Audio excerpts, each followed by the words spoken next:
Parking में अपनी car को पार्क करके तेजी से कैफे के अंदर की ओर चल देता है। वह बहुत जल्दी में दिख रहा था।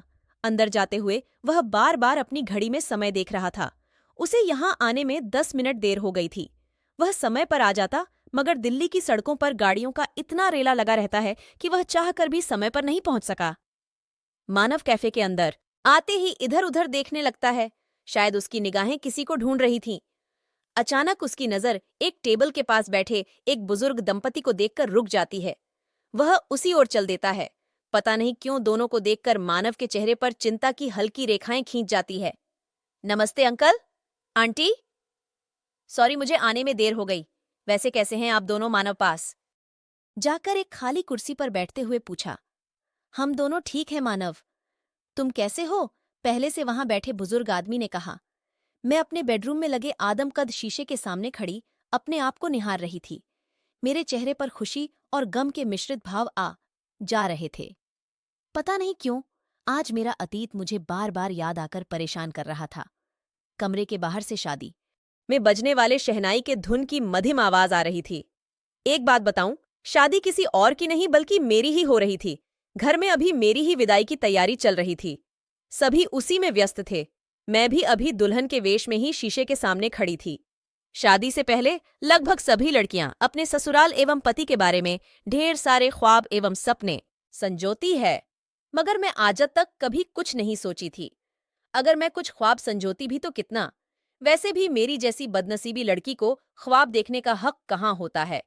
फिर भी मैं जितना ख्वाब देखती उससे सैकड़ों नहीं, लाखों नहीं, बल्कि हमें तो करोड़ों गुना ज्यादा अच्छा परिवार एवं पति मिलने जा रहा था। मेरे होने वाले पति किसी फिल्मी बेटी, तुम भी तो कभी मां बनोगी। कुमार सरोज अभी शाम के 6 बज रहे थे। गायत्री अपनी बेटी पूजा के साथ पटना रेलवे स्टेशन के बाहर एक ऑटो रिक्शा से उतरती है। उसके हाथ में एक सूटकेस था। पूजा के हाथ में भी एक बैग था। वह अभी उदास एवं जल्दबाजी में दिख रही थी। पूजा ऑटो रिक्शा से उतरकर अपनी मां के साथ तेजी से स्टेशन की ओर चल देती है। उसे ट्रेन से दिल्ली जाना था। पूजा दिल्ली के एक कॉलेज से मास कम्युनिकेशन में डिप्लोमा कर रही थी। अभी वह अपने घर पटना दीपावली और छठ पूजा की छुट्टी में आई थी और आज वापस दिल्ली जाने के लिए ट्रेन पकड़ने अभी अपनी मां के साथ स्टेशन आ रही थी। पूजा के घर में उसके मम्मी पापा के अलावा कोई और नहीं था। वह दोनों की इकलौती संतान थी। उसके पिता की एक मिठाई दुकान थी।